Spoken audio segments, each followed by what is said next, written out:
La paix soit sur vous et la miséricorde d'Allah subhanahu wa ta'ala et sa bénédiction.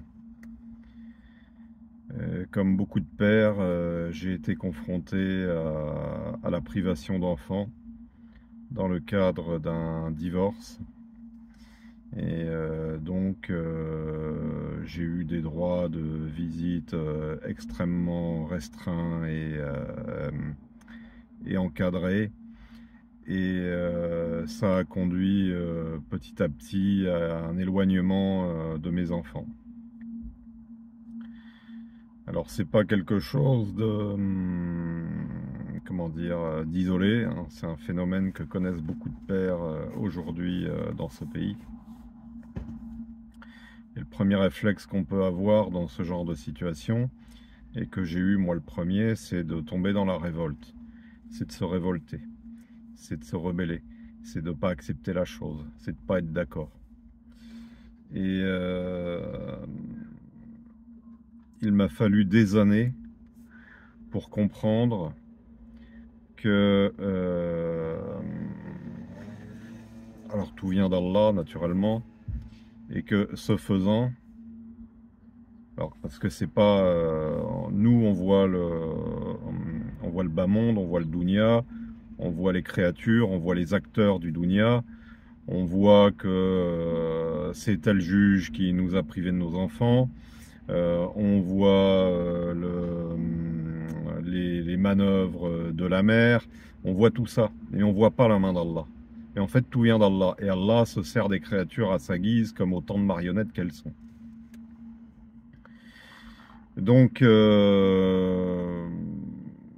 moi, comme tous les autres, comme tout le monde, donc je voyais tout ça, j'étais révolté, jusqu'à ce que je comprenne, bien des années après, suite à mon cheminement spirituel, que donc ce faisant, Allah m'avait éloigné de mes enfants parce qu'il se trouve que je m'étais trop attaché à mes enfants et que cet attachement était un attachement d'ego, était un attachement passionnel, et quand on s'attache à des créatures, on se détache de Allah. Or, Allah te veut, Allah nous veut, on appartient à Allah. Et quand Allah voit qu'on s'attache trop à des créatures, qu'on s'y attache de manière excessive, démesurée, déraisonnable, eh bien, Allah va opérer le détachement. Si c'est pas de gré, ça sera de force. Mais dans tous les cas, c'est pour notre bien. Alors, pourquoi je l'ai compris? Parce que, après avoir été coupé de mes enfants, progressivement, par sa volonté, je me suis rapproché de Allah. Et c'est bien après que j'ai compris que Allah m'a détaché de mes enfants pour me rattacher à lui. Allah m'a éloigné de mes enfants pour me rapprocher de lui. Al-mal wal banuna zinatul hayatid dunya. Les biens et les enfants sont l'ornement de sa vie, sont l'ornement de la vie de ce monde. Il ne faut pas trop s'attacher aux enfants. Il ne faut pas être fier de ses enfants dans le sens d'une fierté d'orgueil. On s'enorgueillit d'avoir des enfants. Oui, moi, mes enfants, mon fils, il est devenu avocat, il est devenu ingénieur, et puis mes enfants ci, puis mes enfants ça, et même quand ils sont tout petits, oui, mon fils, il a eu la meilleure note de la classe, etc., etc., mon gamin, c'est le plus beau, etc., etc. On s'enorgueillit de ses enfants. Et Allah n'aime pas ça, parce qu'Allah n'aime pas l'orgueil, et parce que Allah n'aime pas qu'on s'attache à autre que lui. Aimer ses enfants, oui, mais raisonnablement et pour Allah. Si on n'a pas conscience de ça, Allah nous en fera prendre conscience tôt ou tard. C'est ce qui m'est arrivé. À l'époque où j'avais mes gamins, j'étais dans ma jahiliya, j'étais pas croyant du tout, et Allah m'a détaché de mes enfants. Il m'a mis dans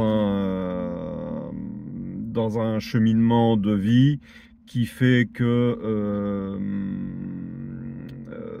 j'ai rencontré le frère qui m'a fait darwa, donc qui a fait les causes pour que je me convertisse, et tout était calculé, tout était millimétré, tout était fait de la part de Allah subhanahu wa ta'ala pour que je me rapproche de lui.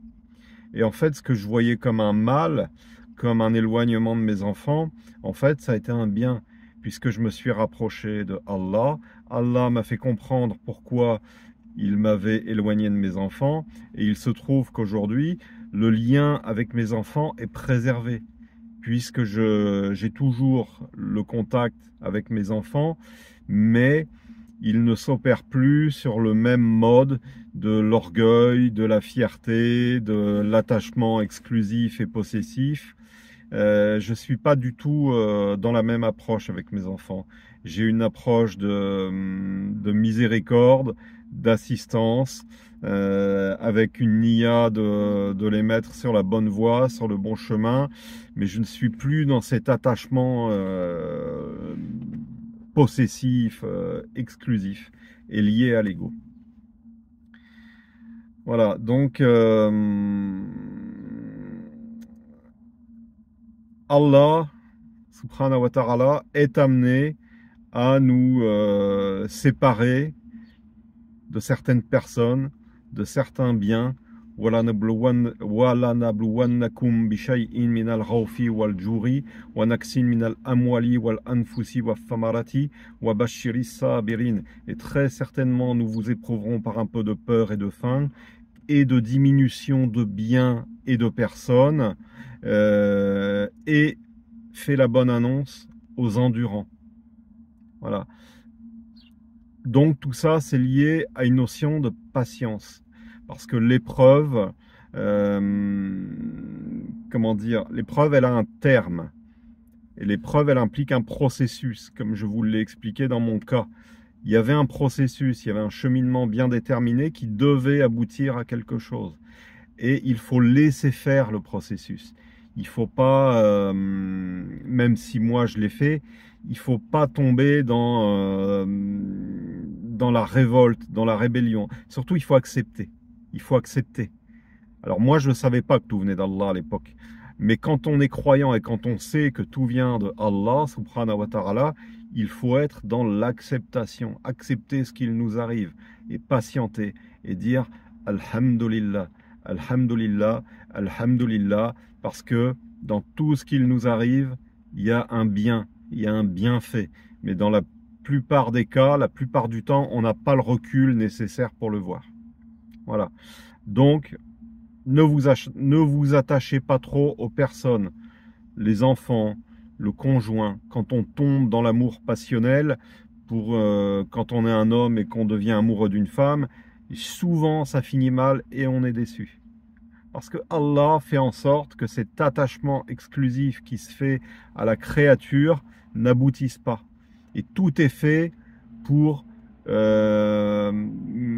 qu'on revienne à Allah, pour le retour à Allah. Voilà. Et si nous, on oublie Allah, Allah ne nous oublie pas. Et si sur le coup, on ne voit pas les signes qu'il nous envoie, tôt ou tard, on sera amené à les voir, de gré ou de force. Barakallahu fikum wa jazakumullahu khayran. Subhana rabbika rabbil izzati amma yasifun wa salamun ala al-mursalin walhamdulillahi rabbil alamin. Assalamu alaikum wa rahmatullahi ta'ala wa barakatuh.